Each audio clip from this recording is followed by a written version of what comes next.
everybody, welcome back to Quest Junkies. We are back with the QuestCast, and as always, I am Patch, your ever humble dungeon master, normally playing the role of everybody else, but today playing the role, reprising the role, should I say, as podcast host. And today I am joined by one of our newer faces, but a wonderful face, wonderful contributor to all things Quest Junkies at the moment. My dear friend, please, introduce yourself. Hi, I am Molly. I am also known as MMBK Illustrations. That's my tag everywhere, kind of my brand. I'm new to Quest Junkies as a performer and on the creative team side of things, which is so exciting. I love being here. Yeah, that's me. And we are thrilled to have you. In such a short space of time, you've already contributed so much. But we're going to get into all of that. But today we are going through your journey and how we got here. So I'm hoping that not just the audience gets to learn a bit more about you, but me as well, because it's always a fun time. Yeah. So let's dive right in. So can you tell me a little bit about where did your creative journey begin? Not just like how you got to like QJ, but like we're all creatives here. So right. Where did you start being a creative? I think my parents have more memory of me being creative than I do, because it was like from the jump. I remember the first piece I made was called Big Waters. My mom likes to talk about that. It was just a finger painting, but I named it and everything. I signed it. It was a whole thing. I've been drawing forever. It's what I did instead of my homework on math tests. I would draw. I would draw in my literary homework, I would draw in the books, I would draw everywhere. And most of the time it was cats, because real ones out there know that the Warriors Cat series it's a birthing place for weird little artists like me. But I grew as an artist. When I started painting digitally is when it really kicked into high gear. That was around 5th grade. I was around 12. And I learned how to draw. I watched speed paints on early YouTube, and that was really where it bloomed. And I went to art school for 1 year. It was very expensive, so I quit, and I went to acting school instead. And that is my degree. I have a degree in theater, and I've been acting on that creative side of things since 6th grade, when my social studies teacher, my history teacher, told me that I should audition for the play when I got into middle school. And my first play was Welcome to the Haunted House. And from there, I did a lot of Shakespeare, actually. I did, what's that one? The fairy one, Midsummer Night's Dream? Yeah. Yeah, that one. I was Puck in that, and then I was Juliet, Romeo and Juliet. And then just throughout high school and college, I never really stopped being creative. It's a lifestyle. It's really, I don't have a choice. It's really all I know how to do. But yeah, it's been forever, honestly. Yeah, once you start being creative, it just never ends. That is who you are. Mm-hmm. It's your identity. Truly. Where did the pull to tabletop role-playing games begin? I've always been a fantasy admirer. You know, I grew up watching Lord of the Rings. My parents are both fantasy people as well. And it's always just kind of been an integral part of how I consume media is the fantasy genre. And my dad, while he didn't grow up talking about Dungeons & Dragons all the time, it was one of his hobbies growing up a lot. So when I kind of expressed like interest in doing that kind of thing, he was like, oh yeah, I used to do that all the time. It's awesome. And it kind of explained the origin there. But I think the first time, and I have to confess something, I lied to you about I know. On camera, I confess that I lied to you, Patch. I have played Dungeons & Dragons before. I just never count it because it's never been a full campaign, and it's been 1 day of playing. I've technically played 3 times before. I'm so sorry for lying. How could you? I can't believe you've done this. I know. But the first time I played Dungeons & Dragons was for a play that I was in called She Kills Monsters, which is about Dungeons & Dragons. Have you heard of it? I have not. It's a beautiful show. You would love it dearly. It takes place in Ohio in 1995 during the Satanic Panic, and it's a story about a girl named Agnes who discovers her little sister's homespun module, which is actually kind of like her love letter to life because she is killed in a car accident. Her little sister is killed in a car accident. And she bonds with her sister, who she never had anything in common with, by playing her homespun module with her friends. And it is beautiful. I played Lilith Morningstar, who is her closeted girlfriend. And it's a story about queer love and discovery and loving the nerdy. It's amazing. But I played D&D for the first time at rehearsal because they wanted us to learn about like kind of how the game works and how the writing, because they have like game mechanics in the show, and it's really, really cool. So that kind of started my personal experience with tabletop. And then the first time I did something like this was with Rachel Schumacher when we played Candela Obscura. And that's a hell of a system to get started in with TTRPGs. It is, but personally, honestly, I think it's a lot easier than D&D because one, I don't need to remember the shapes of the die. They just are squares. It was easier for me because I think it's given me the confidence to explore TTRPGs more. Yeah, it's in comparison to D&D, it's less maths, more trauma, basically. Right, yes, and that is what I'm all about, so... And not only that, like I watched that series with Rachel, and yeah, what a GM to start Candela with as well. Yeah, incredible GM, terrifying story, brilliant performance from yourself and your fellow players as well. Very much enjoyed. Amazing. Yeah, everyone did amazing. It was a great story. It's one that I watched and I was like, oh, would have been really fun to be at that table. You just got to get a plane ticket. You'll get over here at some point. It'll be great. So let's go in a little deeper here. So what are your favorite kinds of characters to play or tell stories about? That's a really good question. Always find a piece of myself in the characters I make, and it makes it incredibly personal and incredibly painful, but I like to diversify them. I try to make them as different as possible from the one before. The first two characters that I count as playing, I should say, are Sully and Flo. Sully's a soldier from Candela, and Flo is a homespun type of character. She was a gardener that was stuck at the bottom of the ocean. Sully was this hardened, war-torn girl with a complex relationship with her gender and with her family and with someone in her past who she thought was dead. And Flo is very, I don't want to say loosely, but she's pretty inspired by Mabel Pines from Gravity Falls. She's happy. She's like, she loves a good, sticker book. She loves making drinks for everybody. She's happy. So I think to really answer your question, I think it's really just the parts of myself that I think need nurtured in that moment and that I want to explore more deeply. With Sully, it was very much gender was a thing that I think actually a lot of assumptions were made about her before I could really explore her that I got very defensive of.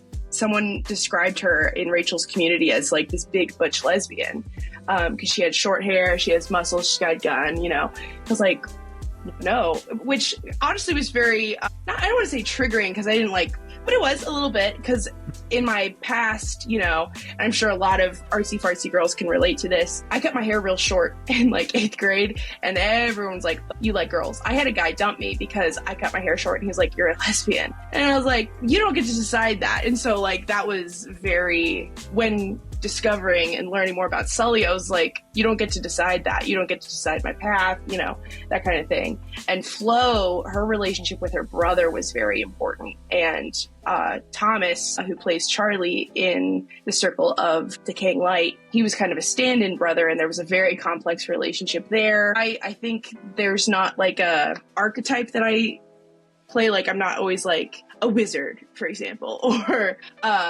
feel personally attacked? Just a little. It's okay. More of a poke or a prod. But yeah, I don't have like an archetype, just more of a vibe that I feel needs to be explored.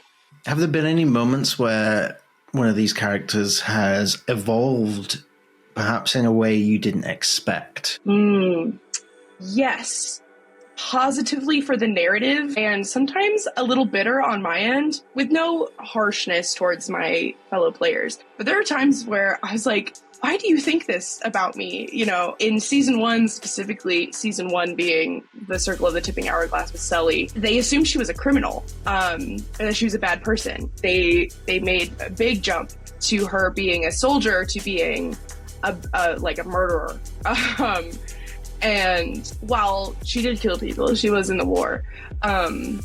There was like a very specific part where they were like talking about her, like she's not going to be allowed here because she's like a bad person. And I was like, what do you mean? And so like that development of like trying to find the softness in Sully to like prove that she's not a bad person. Or in Flo's case, she was called a coward, and I never perceived her as a coward.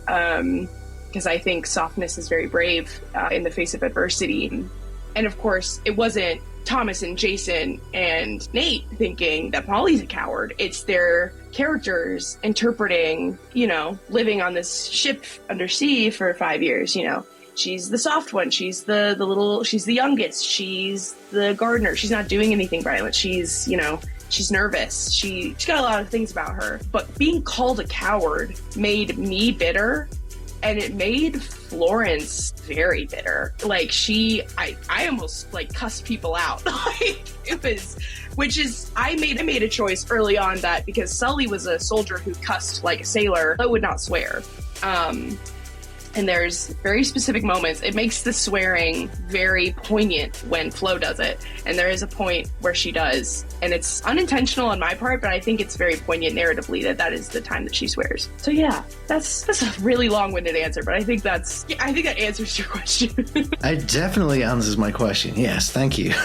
Do you have any like rituals or habits that help you get into character before a session? I do my makeup, and I do like an SFX makeup, and I do a kind of like how I picture, and that was more poignant with Flo. I didn't really do anything to gussy up or do anything with Sully, mostly because I didn't really look like Sully in the first place. But Flo, it really helped me ground into her character because I had like my turtleneck sweater and my overalls that she had, and doing the makeup, and especially like covering her in dirt and eventually blood. That really kind of grounded me in those moments and made it like I was there. And Rachel, when I film in person with her at her table, she does a lot of immersion too. Like, it felt like I was in a cave underwater when I was playing Florence, and helping the guys. I would do their SFX makeup too. That would kind of help me connect to them in a way that like writing their characters' journeys on their body and stuff was also very grounding in those moments. Yeah, that's another aspect of one thing I really enjoyed about that series as well. Just seeing like I mentioned this in a recent QuestCast, but playing it in person is something I have yet to do. And seeing just how much you can enhance immersion by being in the same room, being able to look someone in the eye as you roleplay it against them. You know, I feel like I would be a little intimidated, I think, like maybe doing it for the first time. But I know for a fact, like that series was very good evidence for if you do it right, you do it very right. Yeah, Rachel is incredible at pushing buttons and getting reactions out of people too. There were times that I wanted to fly over that table, dude, and just wail on them, like they the most complimentary way possible. And we talk about this all the time, Rachel and I. There's a moment specifically that I will just never forgive them for, because they honored their dice, but I'm like, there's just a way that I would have interpreted it differently, and it resulted in tragedy. It's like, oh, you're dead to me. But yeah, it is incredibly intimidating, but it's also very freeing, I think, as well. Absolutely, yeah. Mm-hmm. Maybe someday I'll get there. I'm rooting for you, man. I believe it. Thank you. I want to briefly go back to the art side of you. Yeah, because One of the advantages of being an artist when you are also a TTRPG player, DTRPG actual play player is, in all the amazing sessions I've been in, whether I've run it or played in, there are so many moments I wish I could put down in art form, and I just cannot, because I cannot draw stickman, let alone anything else. How often, do you find yourself doing exactly that? Like, you just come out of a session, or even during a session, you just find yourself, I'm gonna art that. That's definitely gonna be a thing. Oh, every time. And it gets sent straight to the group chat so that everyone can see and everyone can know that I'm a crazy little obsessed weirdo, and that this is my own little fandom before anyone else in the world knows. I know, and I get to draw it, and it's very, I love it. I love doing it. It's really kind of how the whole Kit and Caboodle started, because reading books and immersing yourself in these stories. For me, it was obviously the Warrior Cats, but also Percy Jackson, the story that shall not be named, all that. It was incredibly integral in building my skills on top of just what I do for fun. But yeah, I do that all the time, and it will happen for Circle of Wax and Wayne, and you guys are gonna cry. It's gonna be awesome. I can't wait. I'm so excited already. I remember, because you were the first person to ever do fan art for our first circle at Quest Junkies, Circle of Blood and Time. I remember as soon as you sent me that, I shared it with the group after asking for your permission. And within seconds, thankfully people were online, everyone was like, oh my god, this is so good. And then I was like, oh wait, there's more, because you did two.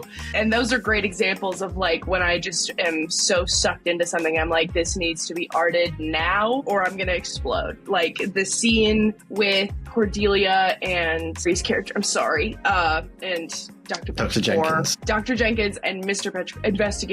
Inspector, we got it. Your guy. Detective Petrichor. That moment of comfort and closeness, because that's what I crave out of these stories too, is just the closeness and the found family. I'm like, this is the nugget that I love. And of course, Petrichor seeing his family again. Yeah, I fangirled pretty hard, and I did fan art it, and it will continue to happen. I don't know what Scarlett has in store for part 3, but I will know there's going to be a lot of potential scenes for art. And that's just based on what I have planned. So yeah, that's we'll see. Fun. Yeah, there will be tears. Everyone will cry. I will not stop until everyone is crying. Okay. Oh god. No. Yeah. That's what I get for liking TTRPG is the sadness of it all as well. I'm going to ask you a very general question here, but this is one that some people can really struggle with. What does storytelling mean to you? Ooh. Well, storytelling goes back to the dawn of time. I think it's one of the most important things that we as humans do that separates us from whatever else species on Earth. It's incredibly human to do. It's the most natural thing a person can do. Is tell a story and to enjoy a story. And there's a place for everybody in a story. Telling it, listening to it, learning from it, hating it, and I actually was thinking about it at rehearsal the other night. I'm in a production of A Much Ado About Nothing right now, but Shakespeare's birthday is coming up. He's turning 461. And I was like, I'm standing in an amphitheater telling a story that's been told for hundreds of years. This guy doesn't even know that we're still doing this, or if he does, how crazy. I think it's stories transcend time, and they're the most important thing we can do as people to preserve history, to enhance life, to learn a lesson. I think it's the most important thing in the world, maybe. Okay, slightly fun question. Okay, great. When you sit down to do some art, is there anything that you can't do your art without? Whether it's a snack or just having certain things on your desk. I have a very strict mess of a desk, which, to someone else looks horrific, but things are there for a reason. And if they're not there, it's going to bug me for the next 7 to 10 business days.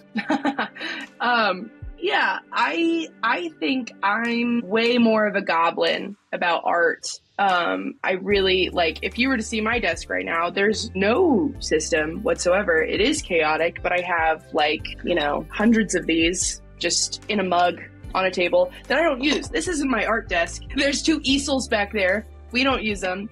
Art is literally in every corner of this house, and there's no rhyme or reason about it. But that's kind of just how I go about it. It's really about what strikes me in the moment. Right now, I think my method really is just sitting at my desk in the computer room and drawing on my tablet. I used to exclusively use my iPad, and that could really go anywhere. I used to sit on my couch and use my iPad, and I would have a little bevy. Hot or cold. I like a good Irish breakfast tea or an Arnold Palmer, depends. And I plop down and I draw. I sketch out. I try to remind myself that I need to do a warm up before I actually do the drawing, because I will start with the drawing and I'll be like, this looks like shit. I'm going nowhere. Like, this is the worst. I'm never gonna draw again. And then I remember I haven't warmed up yet, and I'm like, oh, yeah, never mind.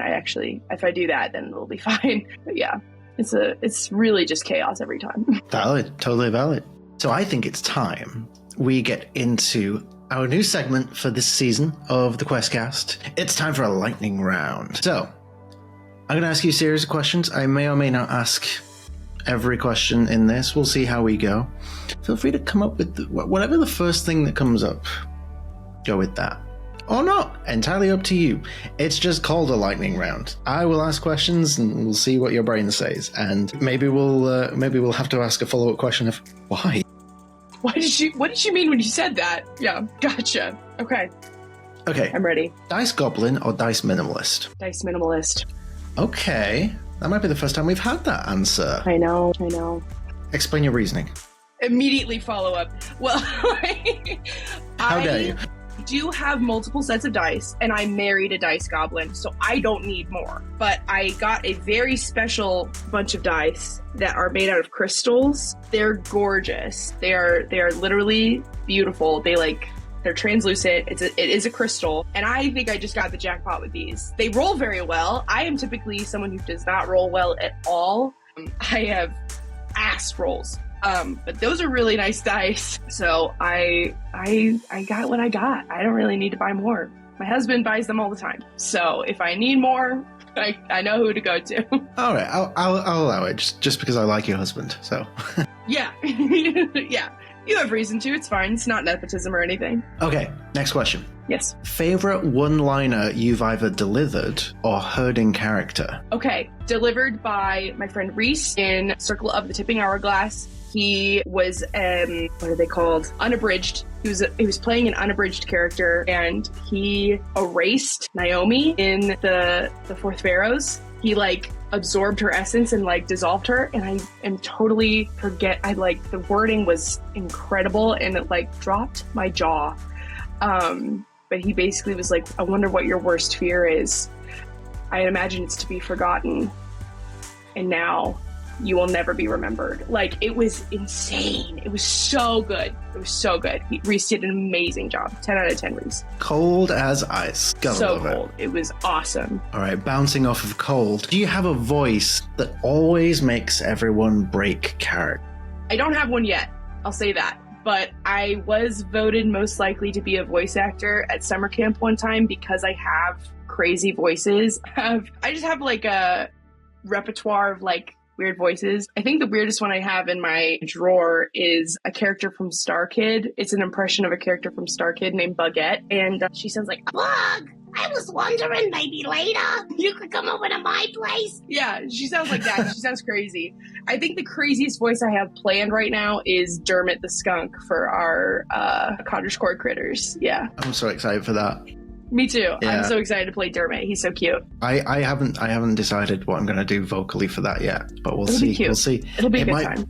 It might be out by the time this airs. I don't know. We'll see how time is wibbly wobbly. Yeah, timey-wimey. What's your real life dump stat? My what? Next question. What'd you just call me? So your dump stat is basically, what's the best way to put this? If you were making a D&D character, what's the stat you are least bothered about? Like the one that you're like, yeah, that can be an 8. I don't care about that. But what's your real life dump stat? Oh, I understand now. Probably strength. I much prefer a charisma, which I think is why I do typically gravitate towards playing a muscle character over a mage. So we'll see. Yeah. Well, not everyone has the blessing to be right every time in their life, so that's fine. It's no I think playing, and I'm dead ass, Patch. I think I love mages. I love wizards. I love arcane stuff. I think it's beautiful. I don't have the bandwidth to do it because I can't do math. Me neither. It's not my thing. I can't do math. You're braver than me. I don't know. Braver, stupider, the line is very thin between the two. To do math on camera, I think I would actually tell someone to pull the trigger on me. So I would prefer to pass away. That's when I invoke the 9th level spell, Summon Greater Calculator. Yeah, I think the most magical thing I've played is a druid. Pretty magical. Yeah, it was a good time. Okay, this tends to be a fun question. Yes. So as a player, if your play style were a movie genre, what would it be? So far, probably tragedy. See, I was thinking for you, like, noir would be a good fit. That's a good one, too. I like that. I like that answer a bit more, because tragedy is pretty run-of-the-mill. You just get sad, but noir has a little spice to it. It's just tragedy with jazz. That's all it is. Yeah. I do like the aesthetic of a noir as well. The tragedy, I think, is a little bit more overarching. It can go into any genre, really. But yeah, I like noir though. I like the answer. I'm gonna steal that. I'll give it to you. How about that? Thank you. What kind of magical item do you personally deserve in real life? Oh, what do I deserve? Wow. I think I would like. I've used this before. It was gifted to me by my DM husband once in game. I forget what it was called. It was like the Ring of Wishes. It has like 3 wishes. I would like that. That'd be nice. Because I think I could word things. I'm kind of one of those people that in my spare time, would think about specific ways that I would request wishes from a genie so that I could get it right without getting bamboozled. So I think I could use it very well, and I don't need something permanently. I could just get the job done with a couple of things. And really fix things. Yeah. That's a very Brennan Lee Mulligan answer of you. Thank you. You could just change the socioeconomic structure of the world, right? That's how I think about things, though. I'm like, we could just restructure this whole thing. We could start over. I don't know. It's like, before I make my wishes, I have a couple of clarification questions for you. Right. Yes, exactly. Okay, what's your favorite story trope that you'll never stop loving, even if people demand that it's overdone and that it should be dropped? Great question. Can't go wrong with found family, because it doesn't require a romance. It can really encompass a lot of different other tropes within it, but still having that. Because I don't know, I love my family, but my friend groups have always kind of been shifty and kind of I don't want to say shifty. It's not like they're bad people. It's just nothing's ever been cemented in that really tight-knit kind of way, So I think when it comes to friendships, I really crave that. And so I think that's iconic. It can't go wrong. Yeah. I can't imagine there's anyone that either of us know that would disagree with that. Having said that, may disagree with the next question. I apologize in advance. I forgive you in advance. You might want to take that back in a minute. So, I'm a very generous person. Go ahead. The penultimate question of this round. Mm-hmm. Fuck, marry, kill. Okay. Dutch van der Linde, Colm Driscoll, or Micah Bell. I can't believe you've done this. Okay. I can do this. And while you think about it, just for context, for anyone who doesn't understand the gravity of the situation, these are all antagonists, shall we say, from the smash hit sensation video game Red Dead Redemption 2. I gotta kill Micah Bell. Of course. I have to kill Micah Bell. I listen to recordings of people killing him with mods to go to sleep. It's a lullaby to me. You know, I can fuck Como Driscoll once. I don't have to be nice about it. It doesn't have to be a good one. And I'll say it, Red Dead 2, Dutch is hot. I'll marry him. I won't like it, but I'll marry him. I've dated more manipulative people. Welcome to QuestCast, the deepest, most real podcast on the internet. Yeah, I could fix Dutch. I could try at least. If I kill Micah, then that takes away half the battle. You know what I mean? I could fix Dutch. Didn't Arthur used to say that? Before? Too soon. Too soon. It's also a little on the nose that I'm also named Molly, and she also was like, Dutch! Yeah. I love ya! Not enough, girlfriend. No. You're not money. I didn't say I needed more money. I needed more money. You misunderstand, Miss O'Shea. Okay, final question of the lightning round. Finish this sentence. The best stories always have a little bit of blank. There's a lot of basic answers flashing through my mind, but I gotta say love. Love is everything. Doesn't matter what kind, just the good ones. Makes the world go round. So true.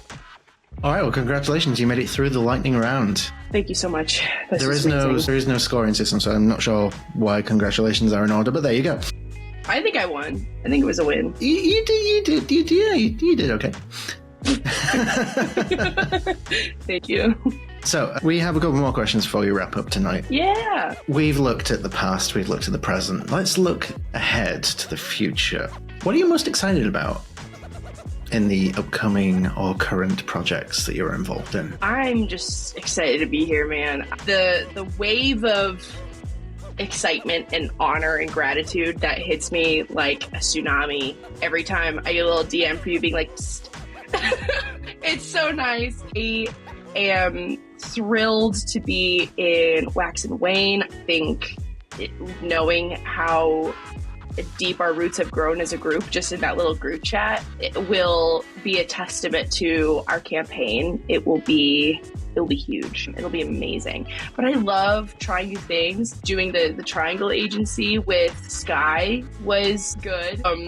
I don't think she's talked to you yet, so I can't divulge, but I had a blast, and I just take it very sacredly. Like I don't really divulge much of when I've been recruited or what people have planned, because I'm like, I don't want to like overstep or overshare, because I think me being here is like a truly like luck. Like I don't know how I'm so lucky to be here, so I'm always like, thank you. I'm so gracious. And I don't know. I'm just excited for everything. I love being here. Thank you for having me. Thank you for taking part, honestly. What do you hope our audience watching this right now, what do you hope they take away from the conversation that we've had tonight? Just that I'm super grateful to be here. I think this is an incredible company, just thing that you've started.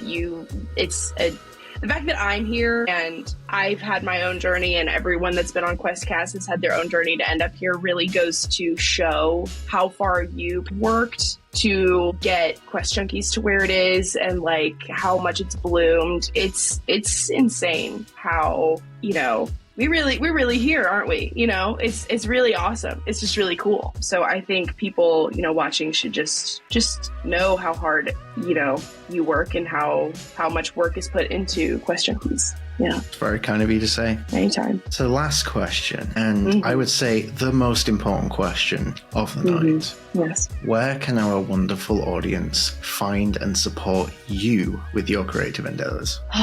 Right now, the biggest thing that I'm nurturing would be my TikTok, MMBK Illustrations with a little period after the K. But I'm also on Instagram with the same username. Yeah.